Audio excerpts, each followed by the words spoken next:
Thanks very much. It's a pleasure to be here with you today. I think we're taking questions at the end, if I remember the protocol.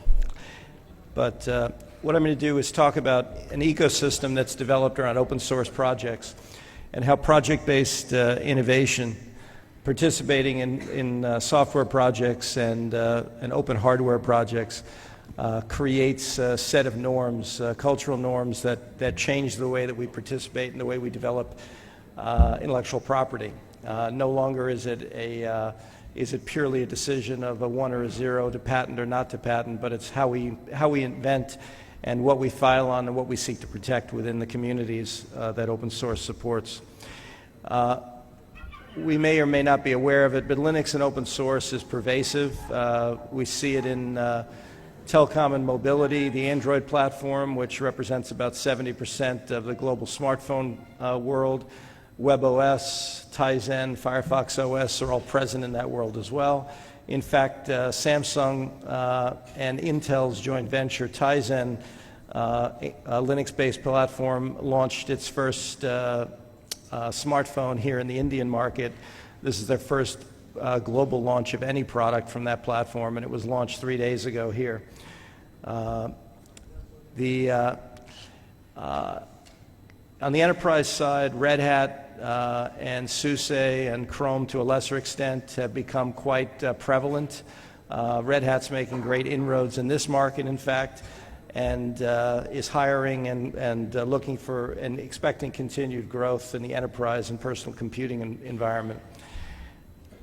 On the auto side, we're looking at Android and Tizen that are being designed in for, in fact, next model year, but we'll see it actually in a big way in 2017 model year.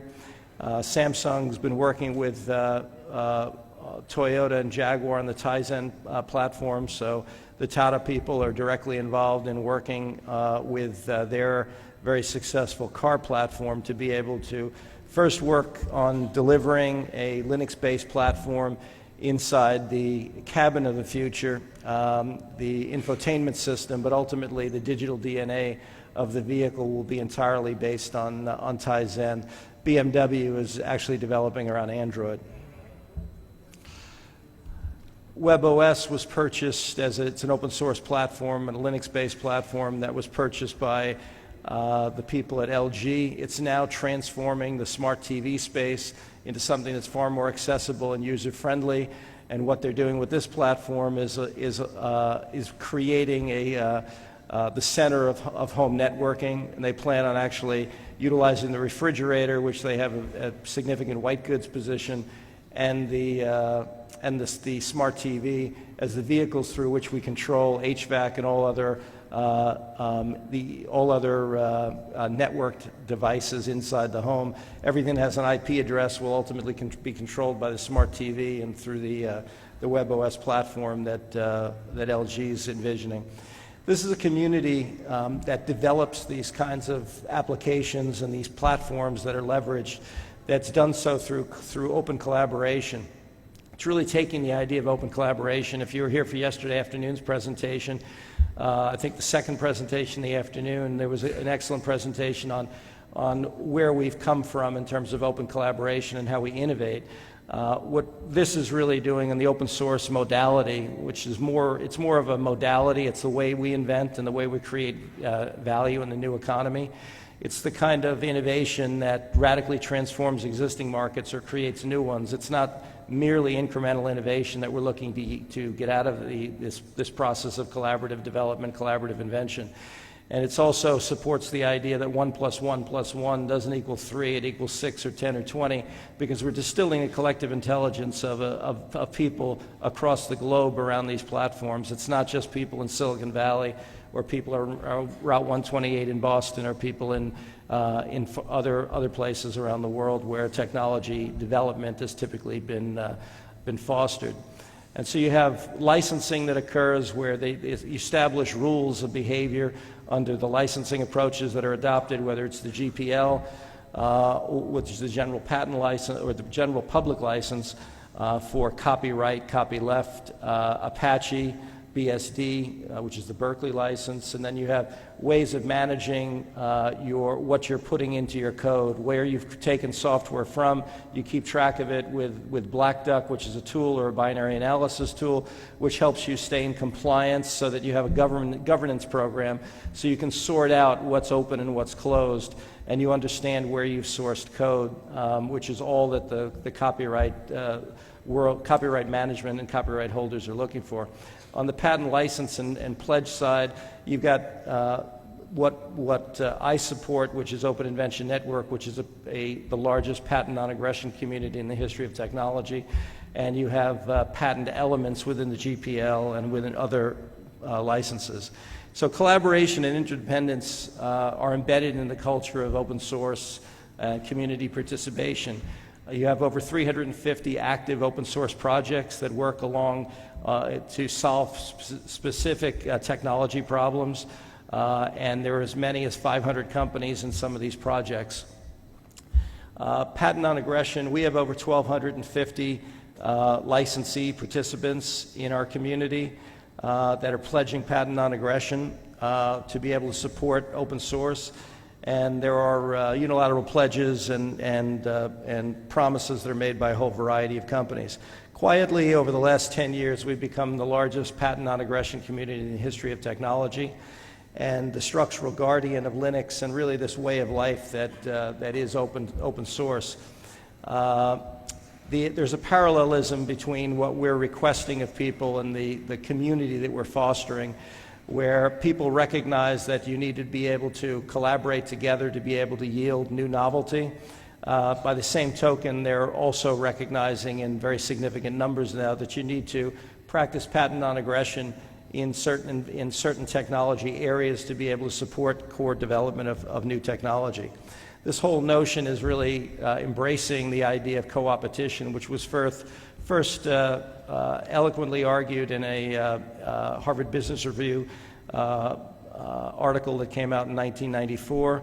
And really what we do is define what's core to Linux, what's core to open source, and create a patent non-aggression zone and require a pledge in return for access to our 900 plus patents and applications. There's a cross-license that's created and a forbearance to sue obligation that is required by participants in the community. The invention strategy ends up tracking with the market competition zone. Much more invention higher in the stack in the application layer and much less lower in the stack. And so patents are patenting and open source are not mutually exclusive. There are significant opportunities for patenting, and many companies that have long-standing positions of patent filing, and like IBM and others are very active in open source. In fact, it's allowed growth to occur over the last 15 years for some of these companies where in a proprietary world they were far more constrained. A couple of observations. Project-based innovation is really what I'm talking about, to create these ecosystems. Innovation increasingly occurs in global projects where co-opetition is manifest. This is really an extension beyond what you saw yesterday if you heard that presentation. And an example of that, the cloud of the future and OpenStack technology and code is being developed at an unprecedented rate. In fact, other than Linux, which is an open source project, the most prolific open source project is OpenStack. There are over 450 active participants. There are another 500 companies that are observers of the technology development path of OpenStack. It is open to everyone. In fact, our most recent signatory on a license yesterday at end of day is a company that's driving cloud solutions here in the Indian market. The risk to global companies seeking to compete going forward is quite significant if they don't participate in project-based innovation. They essentially run the risk of attempting to try to duplicate from first principles technology that's being developed on a collaborative basis, and they risk being left behind and disenfranchised in the global competitive environment. So they can take advantage through an open source modality. You can take advantage of the collaborative product, the output of collaboration, and then build on top of that, layer on top of that your unique solutions that may be proprietary. But down in the stack, you have an area, that cooperation zone, which yields a fertile environment for new novelty to be laid on top and for new products to be developed. And so even companies that have a long history of being solely proprietary, like Microsoft, have appreciated the inevitability of open source and have become active participants, particularly in the OpenStack project and Microsoft Azure, which is the cloud offering that Microsoft has in the marketplace, is essentially enabled by code that comes out of OpenStack, and they have actually been a significant contributor back of code to this project. So a summary of what Open Invention Network is: it's open to all, it's royalty-free access to all owned and Linux-related cross-license patents. It's a global solution. We have more licensees, participants in EMEA than we have in the United States. Asia is where we're looking to expand significantly, which is one of the reasons I'm here. China and India are our two most significant target countries to be able to grow the extension of this community that we built of 1,250 plus licensees. We've invested over $90 million in patents that we make available on a royalty-free basis to anyone who commits to patent non-aggression in that zone of core technology that supports these kinds of projects that we're talking about. And we produce defensive publications. I think there hasn't been enough discussion during the days leading up to this conclusory panel about defensive publications and about the value of utilizing this vehicle to be able to foster an environment of patent non-aggression, to be able to clear away, by codifying prior art, to be able to clear away opportunities for people to file patents. And I think hybrid strategies are very useful. The leading patenting company historically and traditionally over the last 20 years, IBM files thousands of defensive publications a year that serve as protective support structures that enable their core filings of patents. And I'd recommend that that's something that people look at when they're looking at developing patent strategies. And then over 350,000 patents, which are part of the potentially part of a cross-license, depending upon their relevance to the Linux system. Sample OAN licensees: Google, IBM, Red Hat, Novell, Sony, all these companies. And NextGen, the company I mentioned earlier, as I said, just signed. It's just coincidental that they signed yesterday as our most recent licensee. They're a company that enables the cloud and are based in Bangalore.